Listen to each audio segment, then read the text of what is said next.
Assalamualaikum warahmatullahi wabarakatuh. Selamat siang Ibu KS. Waalaikumsalam warahmatullahi wabarakatuh. Selamat siang kembali. Ada apa Ibu Nari? Terima kasih Ibu atas waktunya dan mohon maaf saya mengganggu waktu Ibu dikarenakan saya ada tugas yang harus saya selesaikan, yaitu melakukan wawancara dengan Ibu terkait tugas modul 3.1 mengenai pengambilan keputusan berdasarkan nilai-nilai kebajikan. Untuk itu saya hari ini akan melakukan wawancara dengan Ibu. Nanti saya akan menyampaikan beberapa pertanyaan kepada Ibu terkait pengambilan keputusan Ibu dalam menangani kasus-kasus dilema etika di sekolah Ibu. Insya Allah saya akan membantu proses tugas yang Ibu Nari laksanakan, yaitu mengenai tugas-tugas dari guru penggerak dengan modul 3.1.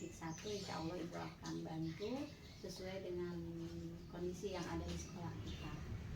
Pertanyaan-pertanyaannya silahkan. Baik Ibu, terima kasih untuk pertanyaan yang pertama. Begini Bu ya, selama ini bagaimana Ibu dapat mengidentifikasi kasus-kasus yang merupakan kasus dilema etika ataupun bujukan moral?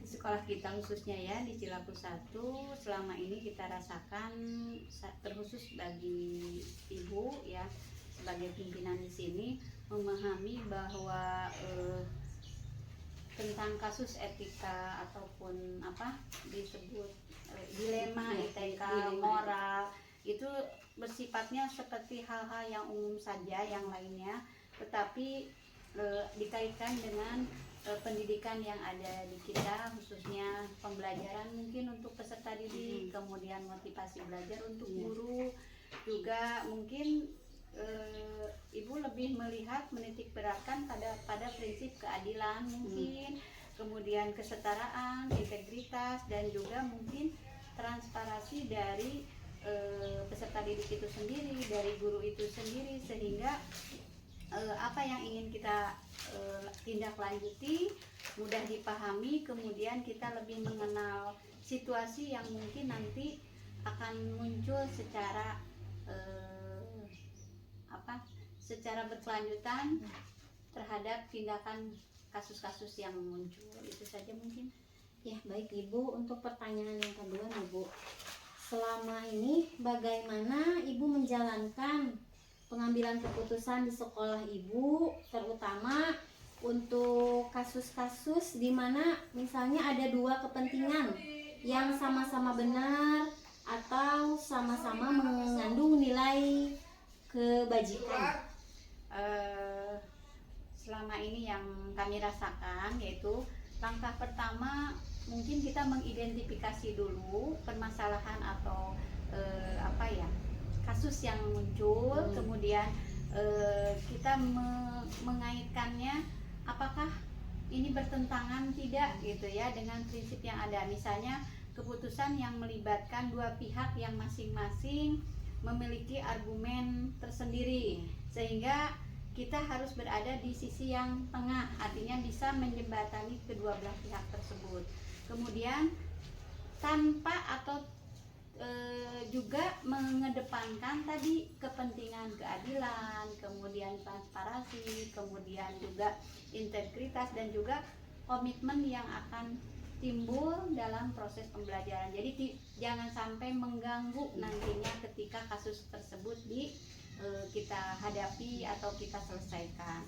Kemudian di mana kasus tersebut juga dalam pengambilan keputusan bisa menciptakan kesepakatan bersama sehingga tidak merugikan salah satu pihak. Ini mungkin baik itu guru, siswa, atau orang tua dilibatkan secara langsung untuk penyelesaiannya, sehingga keputusan yang diambil lebih seimbang. Itu mungkin. Jadi Ibu melakukan mengidentifikasi dulu ya Bu ya, mulai dari mengidentifikasinya. langkah-langkahnya identifikasi dulu masalahnya, kemudian melibatkan pihak yang terlibat ya, tadi seperti orang tua, guru, kemudian yang kira sesuaikan dengan kasus tersebut, apakah kasus tersebut pihak mana saja yang harus dilibatkan. Kemudian yang terakhir yaitu mengumpulkan data dan informasi. Jadi kita tidak menyelesaikan tanpa data, tapi kita menyelesaikan kasus dengan data dan informasi yang betul-betul fakta, sesuai dengan apa yang dikehendaki atau yang ingin diselesaikan oleh kasus tersebut. Itu saja mungkin. Langkah-langkah atau prosedur seperti apa Bu yang biasa Ibu lakukan gitu? Itu tadi, pertama kita memahami dulu dengan jelas dari permasalahannya ya. Kemudian misalnya pada tahap ini kita mengumpulkan informasi yang relevan dari berbagai sumber yang dapat dipercaya, misalnya guru atau pihak orang tua. Misalkan ada anak yang satu contoh Bu Nari misalkan memberikan contoh, ibu pernah ada anak yang tidak suka masuk sekolah dalam 1 minggu, itu hanya 2 hari. Nah kita kan harus identifikasi dulu sumbernya, informasinya yang jelas dari mana, dari orang tuanya, kenapa anak tersebut, kemudian akar permasalahannya apa, kita cari dulu akar permasalahannya. Kemudian kita juga bisa mencari informasi kepada guru sebelumnya, misalkan dulu kelas 6, kemudian dari guru kelas 5-nya berarti. Kemudian yang keduanya melibatkan pihak ya tadi, ada guru, ada orang tua. Setelah pihak setelah identifikasi itu ternyata pihak-pihak yang relevan, guru atau orang tua itu bisa menjadi masukan untuk kita menyelesaikan kasus tersebut ya. Kemudian jadi sebelum mengambil keputusan, siswa yang terlambat itu kita tidak serta-merta memberhentikan anak itu, tidak, tetapi setelah sumber-sumber informasi itu masuk, itu bisa dijadikan sebagai salah satu dari unsur mengambil keputusan. Kemudian data dan informasi yang didapat pun kita artinya dikaji ulang, kemudian untuk menjadikan suatu keputusan. Nah setelah itu barulah kita bisa memastikan bahwa data dan informasi yang lengkap itu menjadi benar adanya untuk hasil keputusan yang tepat itu ya. Baik Ibu, untuk pertanyaan selanjutnya ya Bu, hal-hal apa saja yang selama ini Ibu anggap efektif dalam pengambilan keputusan pada kasus-kasus dilema etika?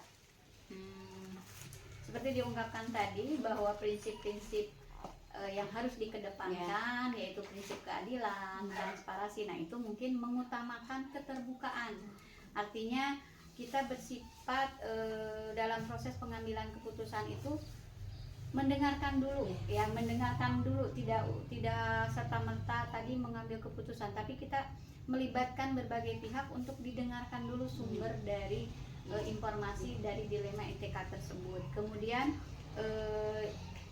berusaha memastikan bahwa pihak yang memahami itu tidak ada kepentingan lain selain ingin memberikan kesempatan kepada mereka untuk memberikan pandangan. Jadi kita tidak hanya jangankan merasa bahwa kita pimpinan sudah aja keputusan diambil oleh sendiri, tetapi kita mencari masukan-masukan yang keterbukaan dari yang lain sebagai bukti dari efektivitas pengambilan keputusan, kemudian membangun kepercayaan diri dan mengurangi tadi potensi konflik berikutnya. Apabila tadi nanti salah tanggap akan muncul konflik yang lain, bukan menyelesaikan malah menambah permasalahan.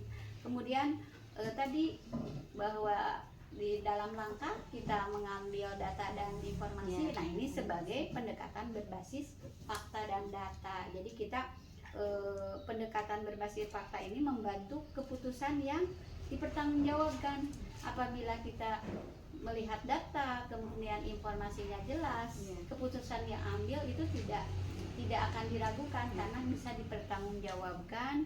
Kemudian meminimalisir atau meminimaliskan konflik yang lainnya. Itu saja. Jadi itu ya Bu, hal-hal yang selama ini Ibu anggap efektif ya dalam pengambilan keputusan pada kasus-kasus dilema etika yang terjadi di sekolah Ibu ya. Ya, sementara Memperhatikan beberapa prinsip tentunya itu ya. Baik Ibu, untuk pertanyaan selanjutnya, hal apa saja yang selama ini merupakan tantangan Bu, tantangan dalam pengambilan keputusan pada kasus-kasus dilema etika yang terjadi mungkin di sekolah? Ya, seperti saya ambil salah satu contohnya tadi, siswa yang terlambat. Nah, itu ketika dilema etika di satu sisi adalah prinsip keadilan, kemudian tapi di satu sisi kita juga nilai yang sama penting, artinya kedisiplinan.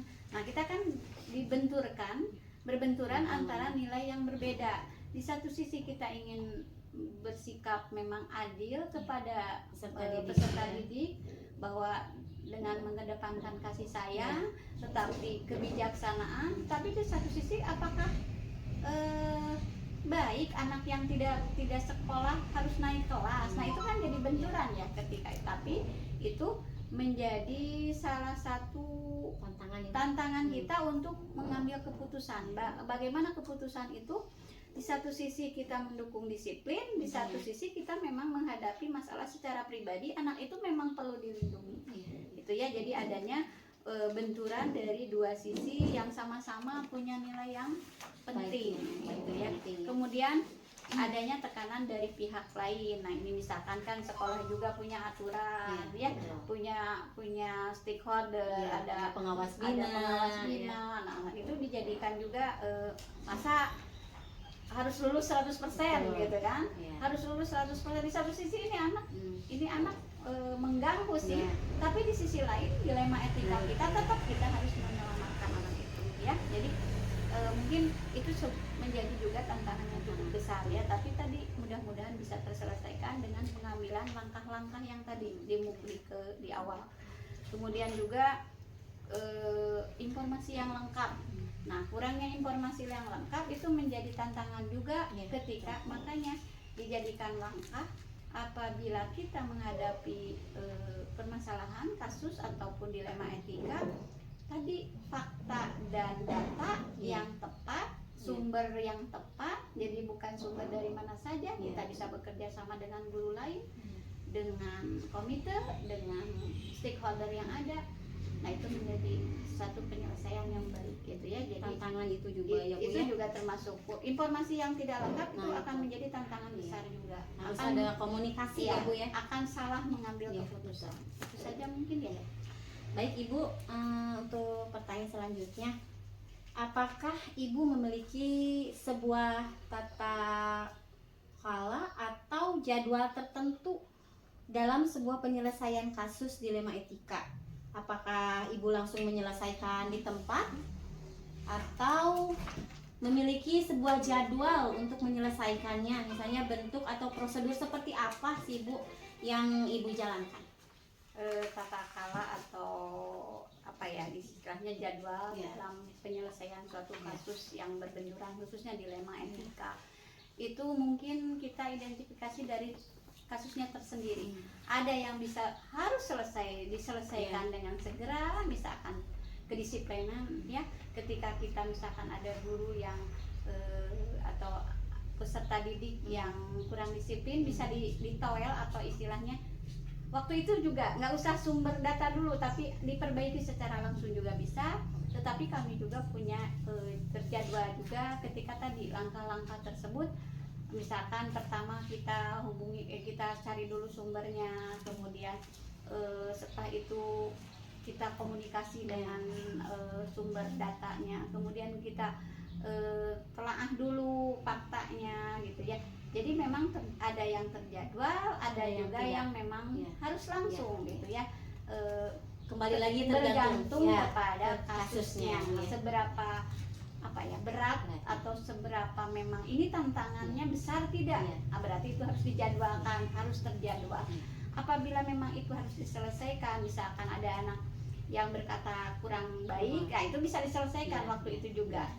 Dengan cara apa ya, langsung anak diberitahu langsung oleh gurunya gitu kan, tidak terjadwal. Tetapi kalau kasus anak yang tadi lambat sekolah, itu perlu jadwal, itu perlu data dulu, sehingga memang kami membagi dua jenis lah. Iya. Ada data kasus yang memang harus secara langsung diselesaikan, Iya. ada juga memang yang terjadwal. Tergantung kasus Iya. yang terjadi ya Iya. Bu, mungkin Iya. seperti itu. Baik Ibu, untuk pertanyaan selanjutnya Ibu, adakah seseorang Bu atau faktor-faktor apa yang selama ini mungkin mempermudah atau membantu Ibu ketika Ibu dalam mengambil keputusan dalam kasus-kasus dilema etika yang terjadi di sekolah? Faktor-faktor yang mempermudah membantu Ya, saya ada seseorang seseorang. gitu ya. Pertama memang keberanian kami untuk mengambil keputusan itu tidak serta-merta dari diri sendiri juga, tetapi harus juga ada keberanian untuk memberikan ketegasan. Pertama mungkin sebagai seorang pemimpin dituntut untuk tegas dan fleksibel, istilahnya artinya yang membantu menetapkan kebijakan yang jelas. Jadi tidak asal-asalan, tidak juga mempersulit gitu ya. Artinya kepemimpinan yang diberikan itu bisa tidak menjadikan keraguan-raguan pada pengambilan keputusan. Berarti perlu ketegasan dari saya khususnya, kemudian pemimpin yang lainnya, tetapi tetap memperhatikan tadi faktor-faktor yang lebih mengedepankan transparansi, kemudian berbasis data. Nah itu tadi ya.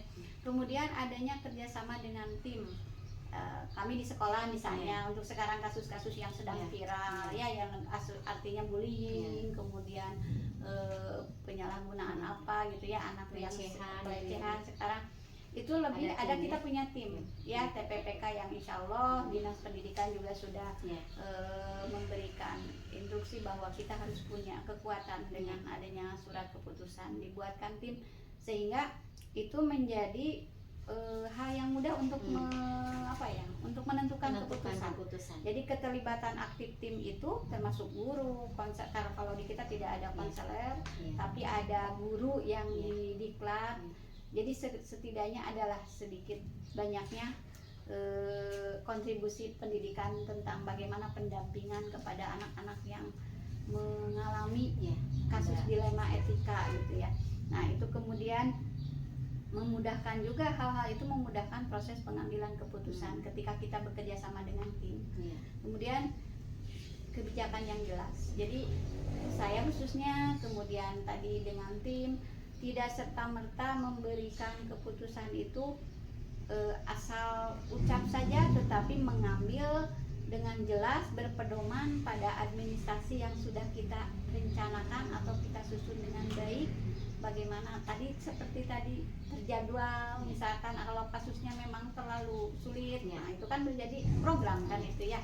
Kemudian konsisten kepada halnya, tidak jadi bias lah, tidak jadi kemana wae gitu lah istilahnya ya, tidak bercabang ya, sehingga keputusan yang diambil itu memang objektif, tidak senang-menang gitu ya. Kemudian memastikan bahwa keputusan itu tadi menjalankan apa yang sesuai dengan visi misi sekolah kita ya, mengedepankan anak, bahwa pembelajaran berpusat pada peserta didik. Nah ini peserta didik adalah istimewa bagi kita. Jadi peserta didik memang harus mendapatkan pelayanan yang prima dan menjadi prioritas. Itu mungkin ya. Baik Ibu, berarti di sekolah Ibu itu sudah ada tim ya Bu. Jadi Ibu dibantu oleh tim ya. Ada tim yang membantu Ibu ketika Ibu mengambil keputusan dalam penanganan kasus-kasus dilema etika ya yang terjadi. Baik Ibu, untuk pertanyaan terakhir nih Bu dari saya. Dari semua hal yang telah disampaikan, pembelajaran apa sih Bu yang dapat Ibu petik dari pengalaman Ibu ketika mengambil keputusan pada kasus dilema etika? Dari pengalaman yang memang dinilai ya cukup ada di sekolah kita, kemudian situasi dilema etika kadang memang sering terjadi, menjadi menjadi hal yang memang harus kita selesaikan, dan alhamdulillah bisa kita selesaikan. Ini menjadi pengalaman tersendiri bagi kami, khususnya pihak sekolah. Ada beberapa pembelajaran penting yang bisa saya dapatkan. Pertama, kita harus tetap memprioritaskan tadi kepentingan peserta didik. Jadi kita Berpihak pada peserta didik ya, Bu, ya? berpihak kepada peserta didik tanpa melindungi kan tadi dari awal bahwa kita adalah berkepentingan untuk menjadikan prioritas utama adalah peserta didik. Kemudian tadi dengan adanya tim, kita sebagai semakin pendekatan yang humanis dengan orang tua, dengan guru, dengan tim ya. Kemudian lebih efektif dengan tidak dengan serta-merta hukuman bahwa ini harus ini tidak ya, tapi kita lebih ke secara kolaborasi dengan tim gitu ya. Kemudian keterlibatan semua pihak, sehingga tadi apabila memang ini perlu terjadwalkan, kita harus ke komite sekolah, kita harus ke stakeholder, pengawas bina, sehingga keterlibatan semua pihak itu akan menjadikan kualitas dari suatu keputusan, tidak asal-asalan keputusannya. Kemudian juga fleksibilitas dari kebijakan yang diambil, jadi tidak merugikan gitu, fleksibel artinya untuk semua pihak ya, tidak ada yang dirugikan. Kemudian pengambilan itu berdasarkan tadi yang paling utama adalah sumber data dan fakta yang betul-betul tidak merugikan dan tidak meragukan. Kemudian keputusan yang diambil harus bisa dipertanggungjawabkan, dan tadi yang paling utama komunikasi yang baik agar tidak terjadi konflik berikutnya. Karena itu yang paling utama ya Bu Ya. ya, komunikasi, Ya, karena ya. kalau miskomunikasi otomatis ya Bu, ya. muncul lagi konflik Ya, yang nah baru. itu, nah Kalau itu. jadi setelah diambil keputusan karena tidak ada komunikasi, Nah, akhirnya itu. muncul Betul. konflik baru. Jadi itu yang paling utama dalam komunikasi juga. Baik, Itu Ibu. mungkin sekilas pandangan pengalaman tentang dilema etika. Mudah-mudahan bisa dikontribusikan oleh Bu Nari di sekolah, menjadi tim juga. Kemudian insya Allah kedepannya Cilaku 1 dibawa oleh Bu Nari dengan ilmu-ilmu barunya, dengan praktik-praktik baiknya, menjadi kualitas pendidikan pelayanan yang mengedepankan peserta didik, menjadi sekolah yang beriklim nyaman, aman bagi Anda. Sekolah yang ramah anak ya Bu ya. Ya. Baik Ibu, terima kasih, luar biasa sekali apa yang sudah Ibu sampaikan kepada saya. Mudah-mudahan apa yang sudah Ibu, pengalaman-pengalaman yang sudah Ibu terapkan, yang sudah Ibu lakukan bisa menjadi tambahan ilmu juga untuk saya dan inspirasi untuk saya jika nanti suatu saat saya bisa menjadi seorang pemimpin dalam sebuah lembaga atau dalam menjadi pemimpin pembelajaran ya Bu ya. Terima kasih Ibu sekali lagi atas waktunya, dan mohon maaf sekali saya sudah mengganggu waktu Ibu di tengah kesibukan Ibu yang begitu luar biasa. Gak Terima apa-apa, kasih. sukses selalu. Amin, amin. Terus bergerak dan menggerakkan. Baik Ibu, terima kasih. Ya. Assalamualaikum warahmatullahi wabarakatuh. Waalaikumsalam warahmatullahi wabarakatuh.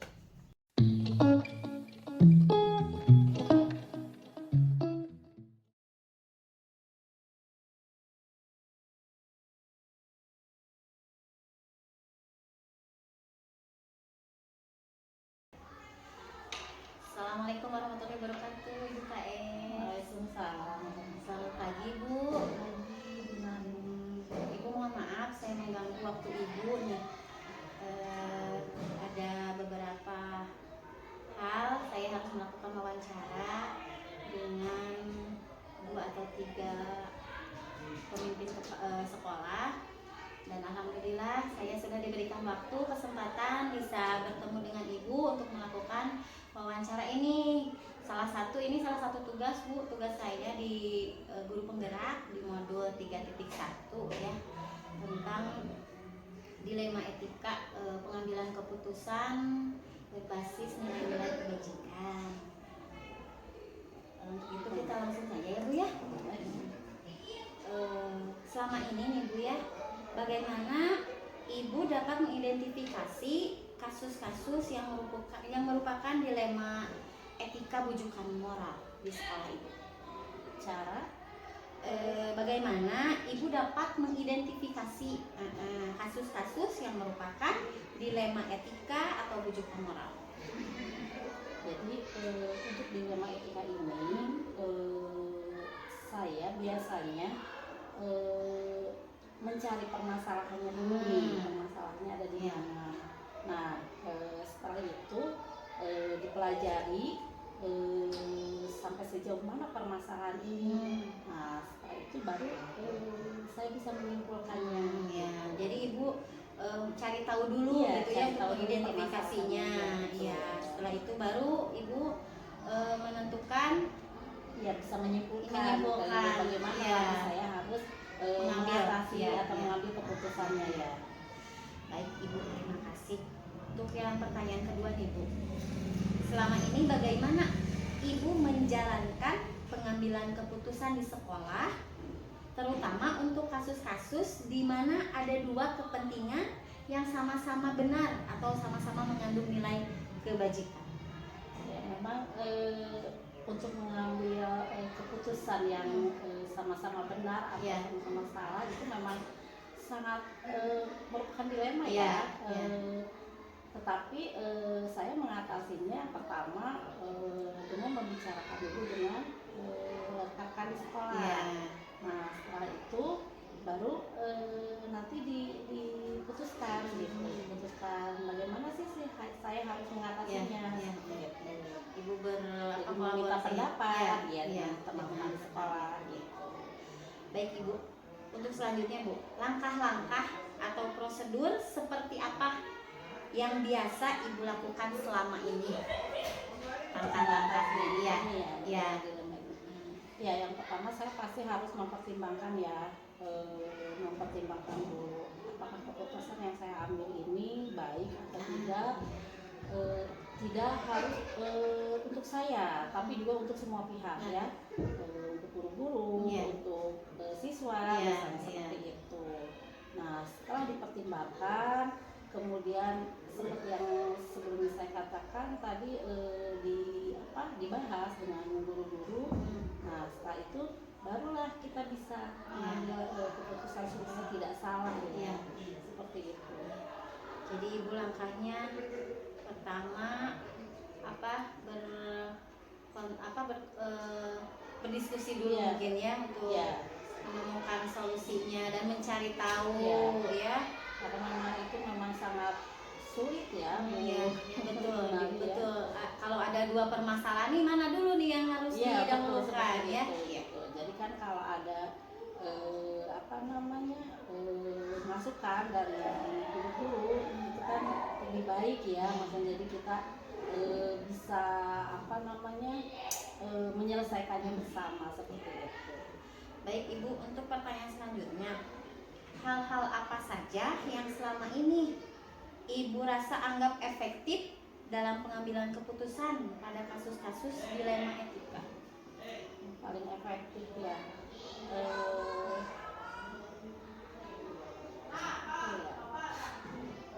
yang efektif, hal-hal apa saja yang selama ini mungkin Ibu anggap efektif nih dalam pengambilan keputusan pada kasus-kasus dilema etika yang terjadi di sekolah?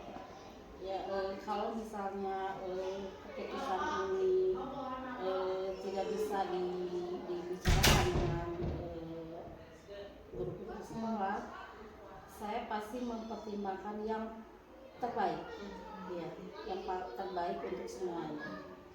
Jadi Ibu mempertimbangkan yang terbaik untuk semua gitu ya. Oke. Baik Bu, untuk selanjutnya masih hal-hal apa saja yang selama ini merupakan tantangan Ibu?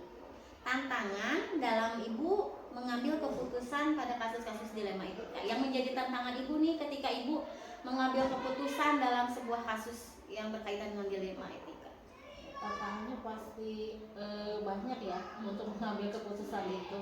Yang pertama, apakah keputusan yang saya ambil nanti itu akan baik buat semua. Yang kedua, keputusan ini tidak boleh